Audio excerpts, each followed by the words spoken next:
senhores advogados, força policial, serventuários da justiça e senhores e senhoras, jurados e juradas. Senhores e senhoras, o crime, via de regra, uma vez praticado o crime, esse é um fato considerado antijurídico. Ou melhor dizendo, uma vez o cidadão praticando os elementos do tipo penal, que o tipo penal que nós estamos tratando é matar alguém, o crime mais grave que o ser humano pode praticar contra outro. Então ele preenche o tipo penal, o tatimestande, o fatispécie. Ele se enquadra naquela regra proibitiva que fala: não matarás. Ele comete um homicídio. Via de regra, esse homicídio terá natureza ilícita, será algo punível, salvo se cometido sobre o manto de alguma excludente de ilicitude. No caso aqui, a defesa do acusado expôs que ele somente cometeu o crime porque agiu sob o manto da excludente da ilicitude, especificamente da legítima defesa. Então, o ato cometido pelo senhor Diego, sob o ponto de vista da defesa, é um ato legítimo, lícito, dentro da legalidade, aceitável socialmente e aceitável juridicamente. Ou seja, esse homicídio, da forma que foi cometido, na versão da defesa do acusado Diego, seria algo legítimo, algo dentro da legalidade. Eu digo aos senhores que não é. De forma alguma é algo legítimo, de forma alguma é algo lícito, muito menos algo aceitável socialmente ou juridicamente. Senhores, para desenhar a tese defensiva, o advogado precisou atacar a vítima. Chamou a vítima de atacante, chamou a vítima de agressor, chamou a vítima por 2 vezes de vagabundo. O advogado chamou a vítima por 2 vezes de vagabundo. Falou: seu Osani Nascimento da Silva é um vagabundo. Ele é um vagabundo. Porque daí começa a desenhar os atos que, segundo a defesa, seriam uma justificativa para o acusado ter matado. E eu digo aos senhores de antemão: seu Osani Nascimento não era um vagabundo. Pelo contrário, era um cidadão trabalhador. Seu Osani Nascimento não era um causador de transtornos e problemas sociais. Era um cidadão sem nenhum antecedente criminal. Então o desenho covarde que a defesa faz da vítima aqui hoje não é um desenho que reflete a realidade. É um desenho único e exclusivamente feito com o intuito de livrar o assassino da sua punição. Só faz sobre esse único intuito, nenhum outro intuito. Senhores, seu Osani Nascimento é o único personagem, o melhor, é um dos únicos personagens desse crime que não é ouvido. Ele não vai ser ouvido. No auto de prisão em flagrante é dito o seguinte, é dito óbvio: quem é a vítima? Quem é seu Osani Nascimento da Silva? É um cidadão brasileiro, nasceu em Brasília, era solteiro, fazia aniversário no dia 22 de fevereiro, tinha 29 anos. O pai dele chama-se Paulo César Pereira da Silva, sua mãe, Divina Márcia do Nascimento. A profissão de Eusani naquele momento era cozinheiro geral. Tinha o RG 2694763. Ele morava na Vila Tele Brasília, Rua 10, Casa 8, e deixa de ser ouvido em virtude do seu óbito. Ele não é ouvido em virtude do seu óbito. Mas ele é acusado aqui de ter sido a pessoa que às 4h30 da manhã bateu na casa do senhor Diego, falou com a mãe dele, falou com a avó dele. Teria puxado o braço da senhora Alice, falando: a senhora vai comigo na delegacia, que o Diego roubou minha moto. Diego roubou minha moto. A senhora vai comigo até a delegacia. E ele, um rapaz de 1,84 m de altura, no auge dos seus 29 anos, sem um antecedente criminal, não conseguiu fazer, arrastar, etc. A senhora Alice entrou na casa e ponto, e se fechou lá dentro. A senhora Alice alguma vez reconheceu o senhor Eusani como fosse essa pessoa que batera lá às 4h30 da manhã? Não. Existe algum depoimento de familiares do acusado ou do próprio acusado reconhecendo: olha, o senhor Eusani é exatamente a pessoa que bateu lá mais cedo? Não. Mas o advogado quer condenar Eusani com base nisso, condenar uma pessoa já morta. E querem que os senhores entendam que essa condenação do já morto Eusani, cuja vida foi tirada pelo Diego, vai resultar numa impunidade, vai resultar numa absolvição. Meus senhores e minhas senhoras, em 20 anos de Ministério Público, se eu fiz uma única denúncia, uma única de qualquer fato criminoso,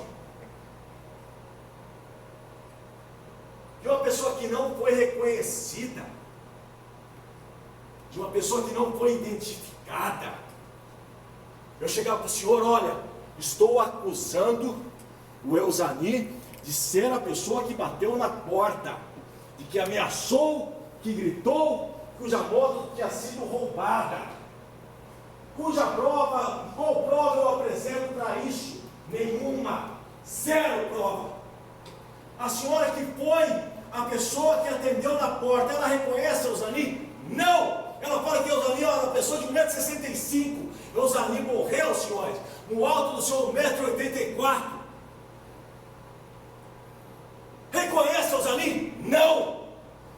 É ele? Não! Mas o advogado tem a pachorra, a leviandade de falar que é o Eusani. E o chamá-lo de vagabundo, chamar um morto cuja vida foi tirada pelo presidente de vagabundo 2 vezes.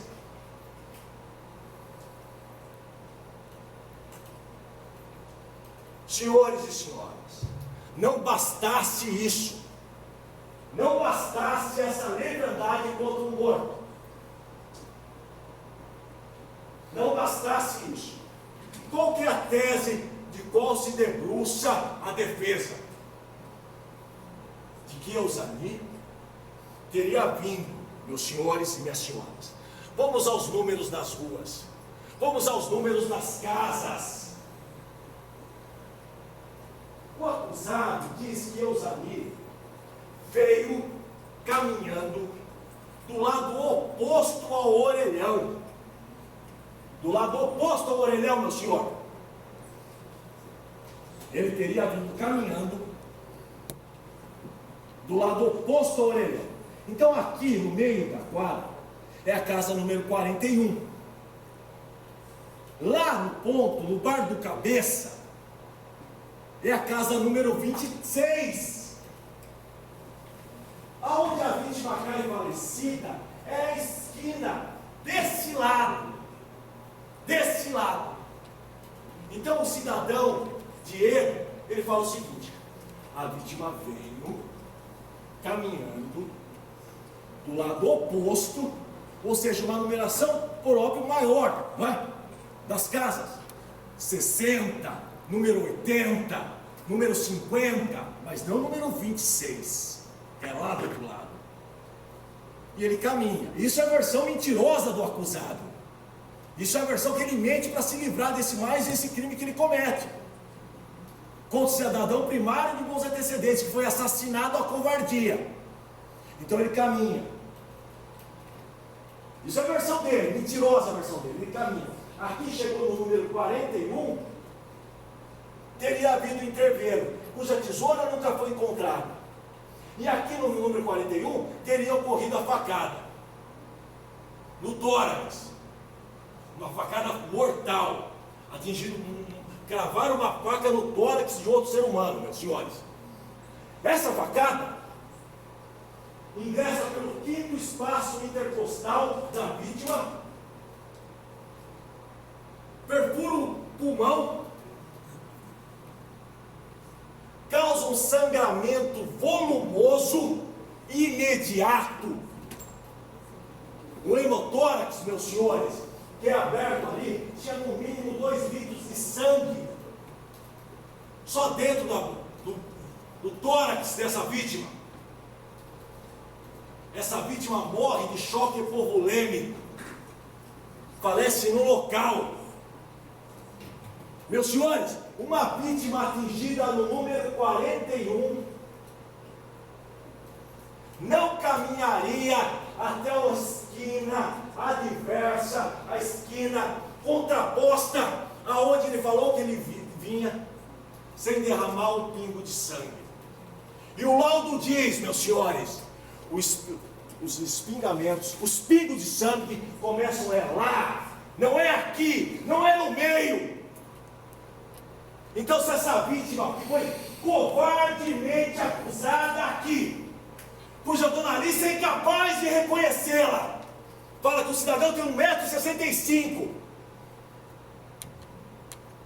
Essa vítima nos diz, senhores, essa vítima fala o seguinte, fala, esse advogado é mentiroso, esse réu é mais mentiroso ainda, porque eu não agredi ele, eu não tinha tesoura alguma, esse cidadão me matou a covardia, e meu sangue está ali, ó, meu sangue não está aqui.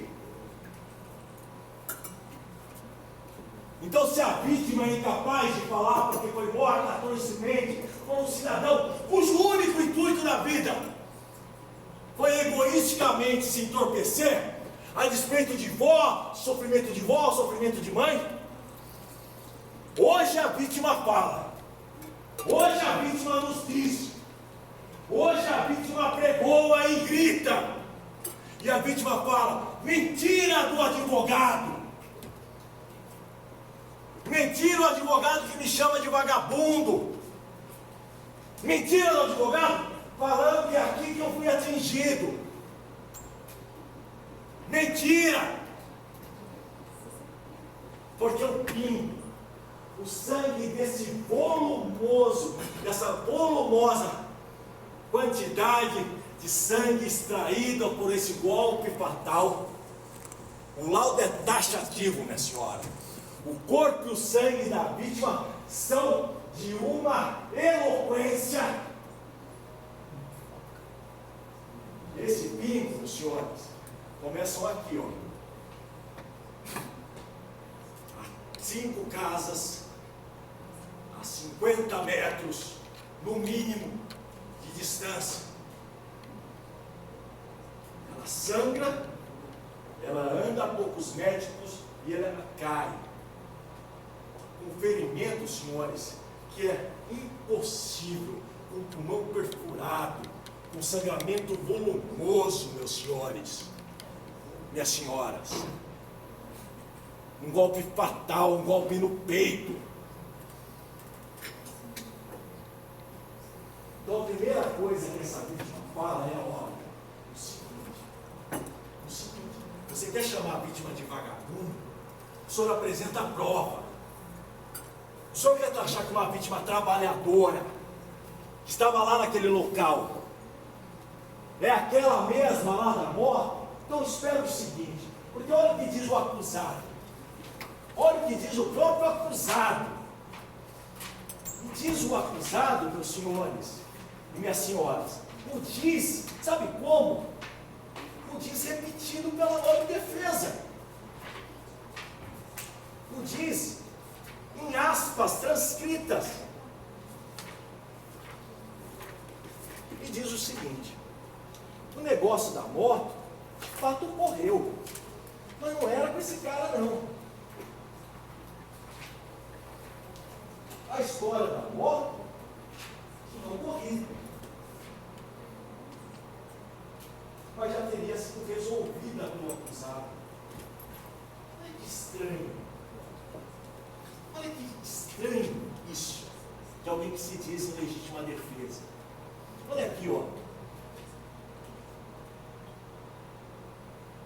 O que o rapaz teria acusado de roubo de uma moto, e sobre a moto, foi esclarecido na delegacia, que o dono da moto estaria drogado, teria deixado a moto em um lugar que havia esquecido, que o dono da moto não era a vítima, que não sabe nem por que a vítima o procurou, que o dono da moto que procurou sua mãe, mas a vítima é outra pessoa. Isso é o réu falando.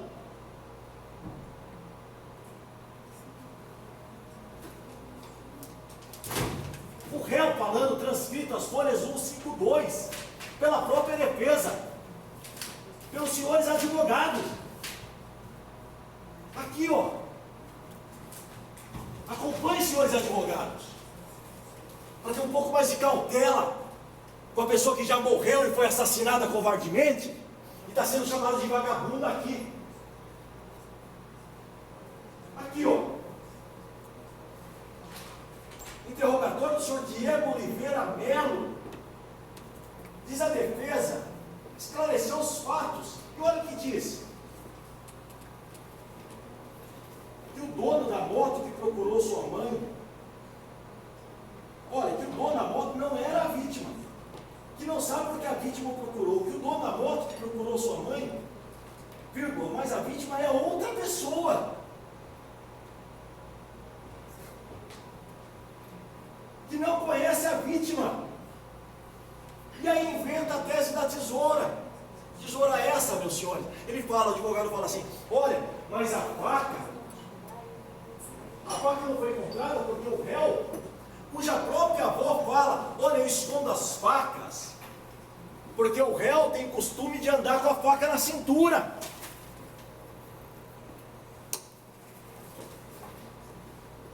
O réu tinha o costume de andar com a faca na cintura. Está no relatório policial, meus senhores, que consta no processo.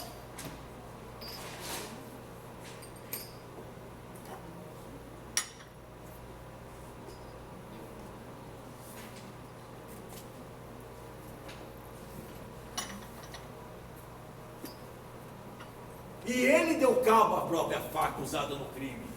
A vítima não, a vítima estava falecida. A vítima recebeu um golpe fatal e pôde caminhar os seus últimos passos, 3, 4, 5 passos, e já cai morta, sangrando, com 2 litros de sangue, meus senhores, no mínimo, no seu tórax. Sangrou tudo que podia sangrar, meu amigo, tudo, mas não tem um pingo de sangue desse lado da rua, não tem um pingo de sangue na frente da casa do acusado, não tem um pingo de sangue na casa seguinte, não tem um pingo de sangue nessa casa, não tem um pingo de sangue nessa casa, só lá na esquina, onde ela foi atingida, onde o laudo é categórico, o crime ocorreu aqui, prova irrefutável que o réu mente, prova irrefutável que o advogado, em extrema leviandade, quer fazer os senhores acreditarem que a vítima é o vagabundo. O vagabundo não é a vítima, meu senhor. Minha senhora, não era vagabundo, não era drogado, não fazia inferno na vida da mulher, da avó ou da mãe. Quem fazia isso é o acusado. Quem infernizou a vida da avó e da mãe não é essa vítima.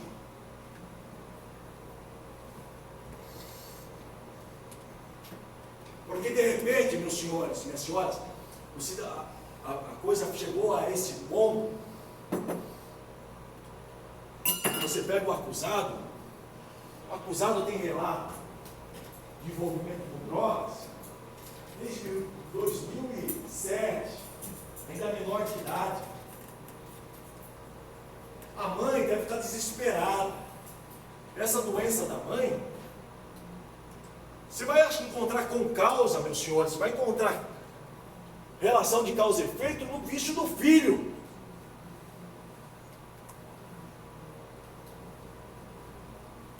O estado de saúde da avó, você encontra o desespero de uma senhora que tem que esconder todas as facas, porque ela diz ao relatório policial que o cidadão andava com a faca na cintura e andava muito doido por aí.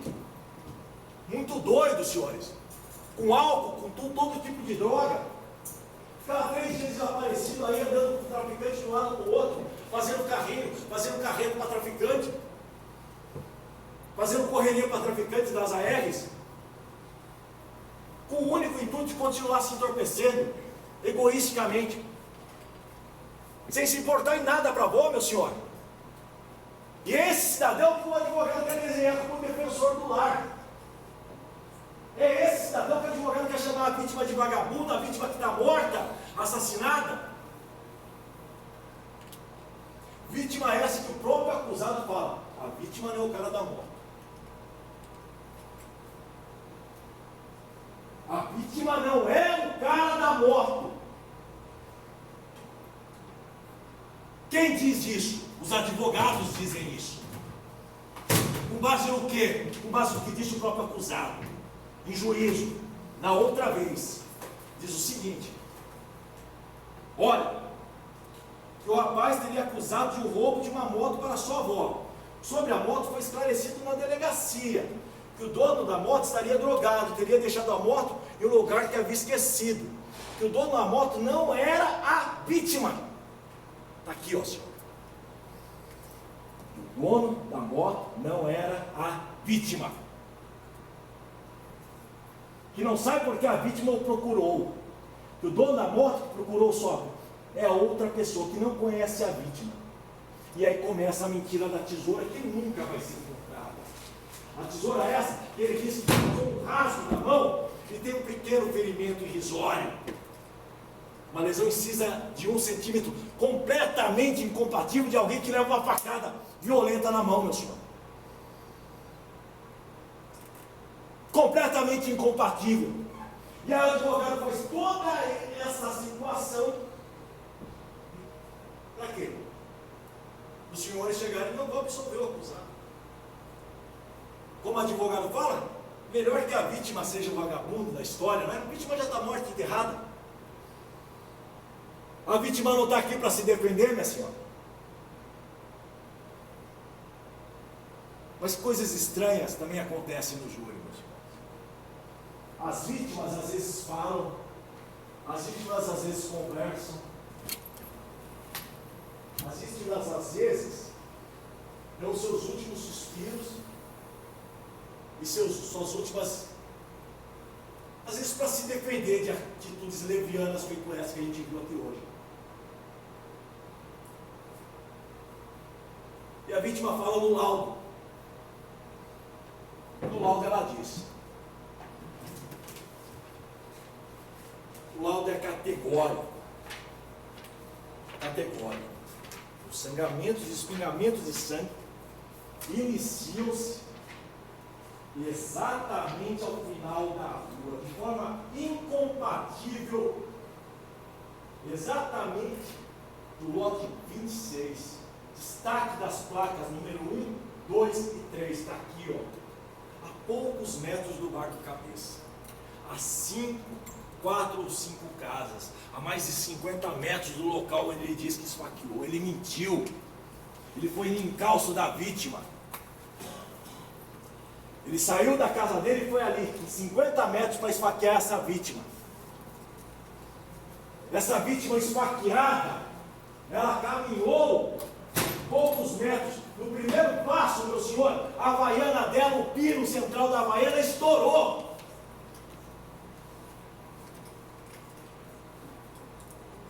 E está lá, no local do crime. Deu mais alguns passos e caiu morto. Depois disso nunca mais falou, por óbvio. Mas foi chamada de vagabunda aqui hoje.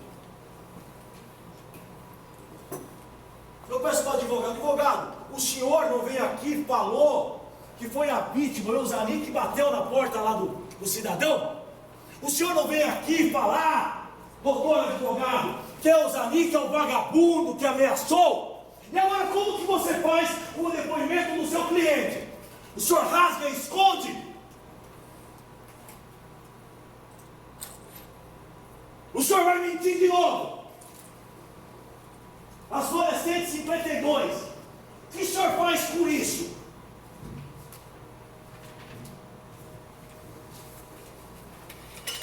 Olha o próprio acusado fala: a vítima não é o cara da moto.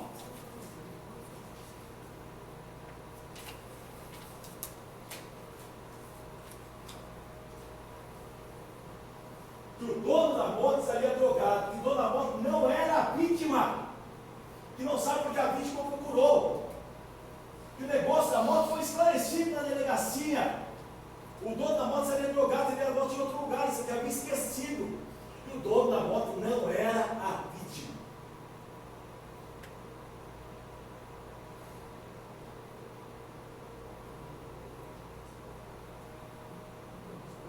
Senhores,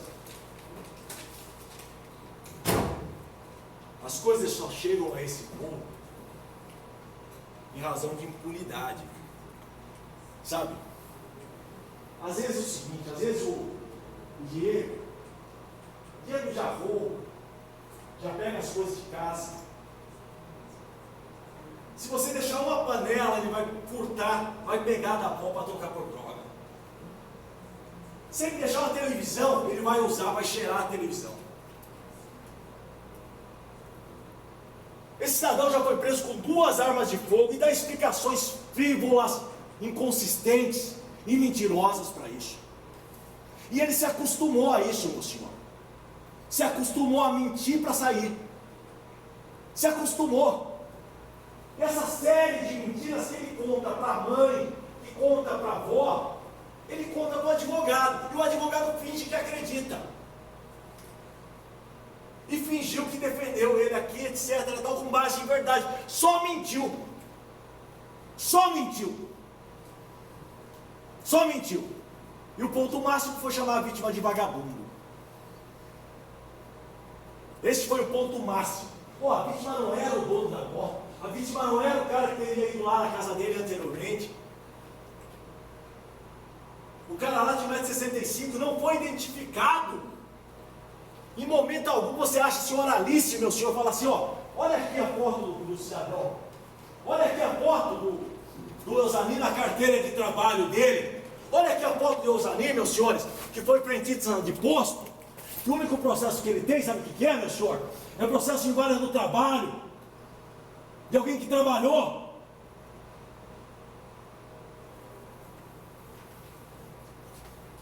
Olha aqui a foto dele e fala que se foi esse, sabe por não? O próprio réu fala que não. E agora, a vítima é vagabundo.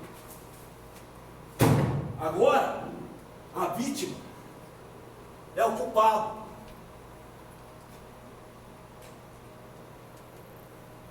E o pobre do réu é o inocente.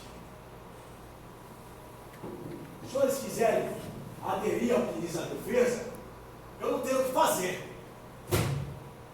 Não tenho o que fazer. Mas eu acho que não é a decisão justa.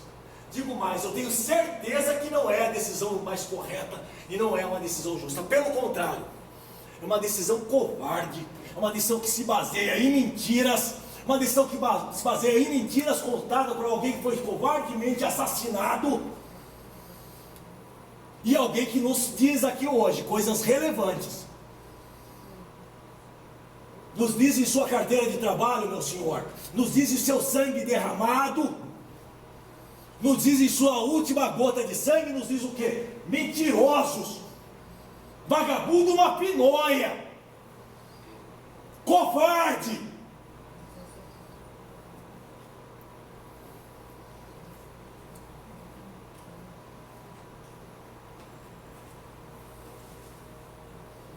peço a punição, sim, de Diego Oliveira Melo, com a convicção que o que ele fez contra Eusani é ilícito. Contra o que ele fez com Eusani deve ser punido, sim. Sim. Com a convicção mais que absoluta, senhores e senhoras. Legítima defesa nesse processo não há de forma alguma. Não há como haver. Não há faca. A única faca que existe é que foi instrumento da morte de Eusani. Não há tesoura alguma. Não há no laudo de exame de local. O local foi preservado pela polícia. A vítima caiu morta imediatamente.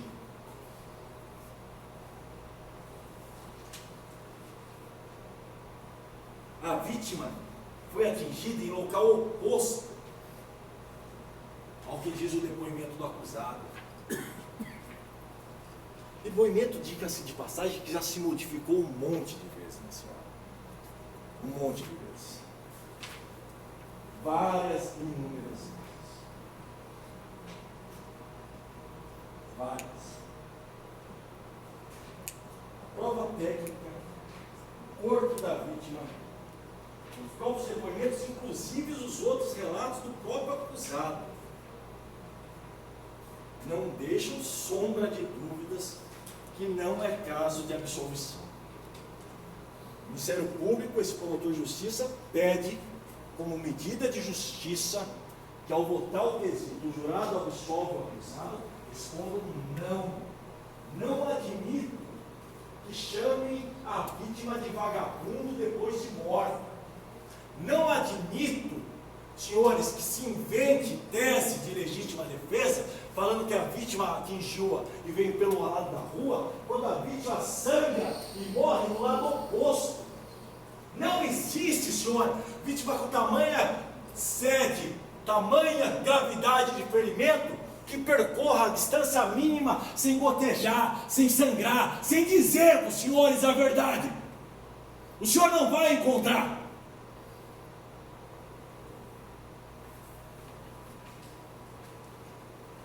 O chinelo da vítima, rebentado de alguém que foge. Aqui, ó.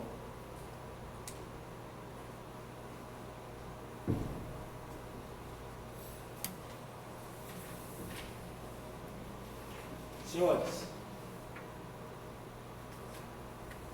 eu peço que, ao quesito absolutório, o jurado absolva o acusado. Respondendo que não. Porque a defesa só conseguiria uma resposta sim, só conseguiria uma absolvição partindo das premissas falsas e mentirosas as quais se estabeleceu aqui. Partindo de uma agressão que se faz à vítima, chamando-a de vagabundo, falando que ela era a pessoa que bateu na porta.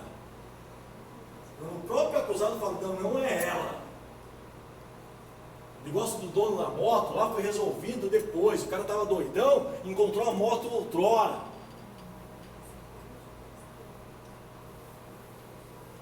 A vítima não é o dono da moto.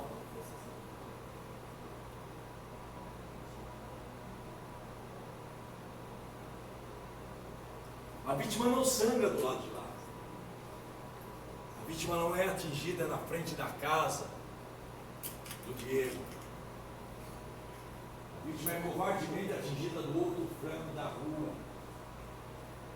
A vítima não é vagabundo. A vítima não tem antecedentes criminais. A vítima não é a causadora dos transtornos que a família, que Diego enfrenta. A vítima não foi presa com 2 portes de armas em momentos distintos. A vítima não subtraiu tudo que tem dentro da casa da avó para cheirar, fumar e passar na balbúrdia a vida toda. Na cabeça da vítima não se passou a mão, não, meu senhor. Na cabeça de Eusanino ficou se passando a mão o tempo todo, se fingindo acreditar. Olha, não precisou, estava lá trabalhando, meus senhores.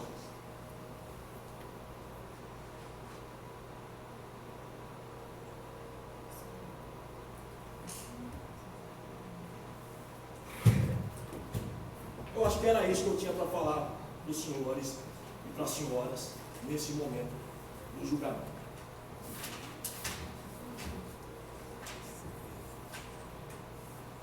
Basicamente é isso. Senhores jurados e senhoras juradas. 3 quesitos. Primeiro quesito: o acusado esfaqueou e causou os ferimentos? Sim.